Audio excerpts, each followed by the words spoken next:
Hey friends, welcome back to the Guitar Max channel. So we've got some big news. Gibson Guitars has won their lawsuit against Dean Guitars.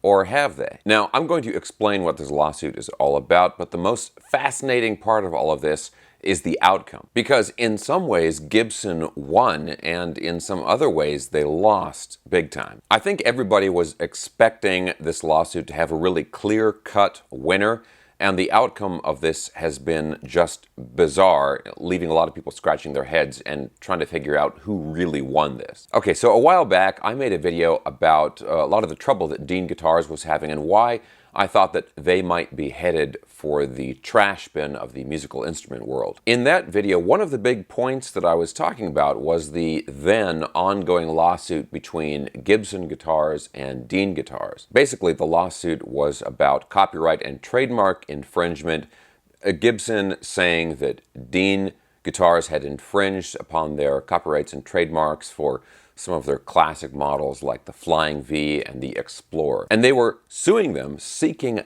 damages of $7 million.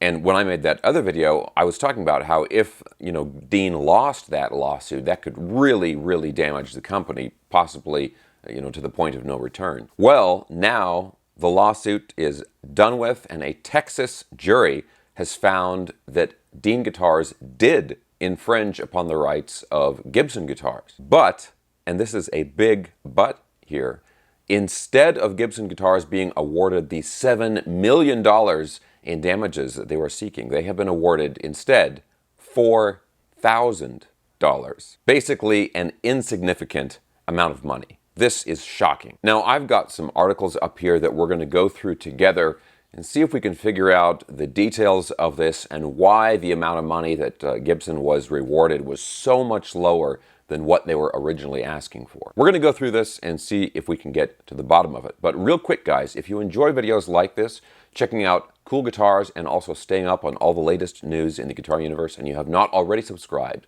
please consider subscribing right now. Okay, guys, so let's look at this first article here.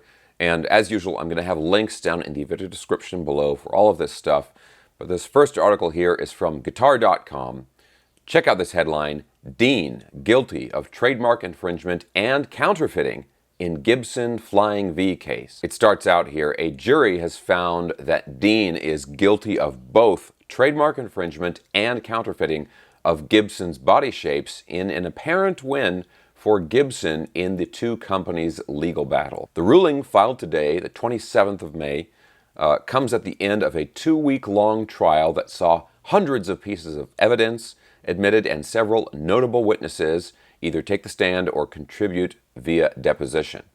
The jury found that Dean infringed on Gibson's body shape trademarks for the Flying V, Explorer, and SG, as well as separate trademarks for the Dove Wing headstock and the Hummingbird acoustic guitar.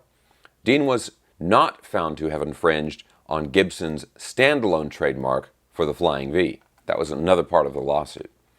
While these rulings are a victory for Gibson, the jury did find that Gibson delayed in asserting its trademark right for the Flying V and Explorer body shapes and the Dove Wing headstock shape. Delayed several decades, right? So it's not an insignificant delay. In all of these cases, this was ruled to have, quote, caused undue prejudice to both Dean and its investment partner Concordia. Importantly, and this is the real big deal here, importantly, it was ruled that Gibson is owed $4,000 in, quote, counterfeiting statutory damages per counterfeit trademark per type of goods sold or offered for sale. None of Gibson's trademarks were found to be generic enough to warrant cancellation, and that's another important point. And so, in the US at least, Gibson retains trademarks for the Flying V body shape, the Explorer body shape, the ES body shape, and the SG body shape. So there's two really important points there. So one is the rather insignificant amount of money that Gibson is now owed because Dean Guitars has been found guilty. The other one is that because Gibson was kind of victorious, they will retain the rights to their trademarks. So if the court case had gone the other way, where Gibson was just found to be totally wrong on every front, then potentially Gibson could lose the rights to its trademarks, with the idea being that the designs are just too generic to warrant actually owning a trademark on them. But that was not the case. Gibson was found that no, these are unique enough designs that Gibson will retain the rights to the trademarks. Now the article goes on here, of course, with Gibson, talking about the outcome of the court case. It says, Gibson has released a press statement regarding the ruling, expressing satisfaction at the result. Quote, the court's decision by jury today to uphold Gibson's long-established and well-recognized trademarks for Gibson's innovative and iconic guitar shapes is a win for Gibson and the music community at large, it states. The court found that the Gibson trademarks are valid, the Gibson shapes are not generic, and the defendants were guilty of both infringement and counterfeiting. Gibson is very pleased with the outcome after years of simply trying to protect their brand and business through well-recognized intellectual property rights that have been Gibson's for decades. Okay, so nothing too shocking right there. I mean, that's kind of how you would expect Gibson to respond to something like this. Now, if we go down a little further in the article here, we get to the statement issued by Evan Rubinson, who is the current CEO of Armadillo Enterprises, which is the company that, Dean Guitars' parent company. And what's interesting is even though Gibson won technically the court case, the statement from Dean Guitars is very positive. They're reacting as if they won, because in some ways they did, right? So they say here, says here, the CEO of Armadillo, Dean's parent company, Evan Rubinson, said in a statement, quote, we are thrilled that a Texas jury has vindicated Armadillo in ruling for Armadillo on its defense to Gibson's trademark claims on our Dean V guitar, Dean Z guitar, and EVO headstock. The jury found that Armadillo is not liable to Gibson for our long use of those guitars and headstock.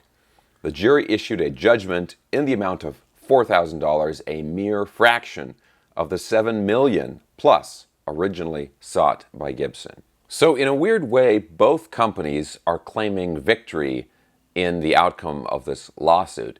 And what's really odd about this is, in a way, they're both right. Gibson technically did win the lawsuit. Dean Guitars was shown to be guilty of copyright infringement and counterfeiting. But at the same time, $7 million versus $4,000 in damages. I mean, to a big company, either one of these companies, $4,000 is nothing. So you can't even consider this a slap on the wrist for Dean Guitars. I mean, this is really just nothing. Now, there's another article over on Music Radar, and it honestly has kind of similar talking points of the Guitar.com article, and I'll go ahead and put a link for both of these down in the video description below. But what it comes down to is this.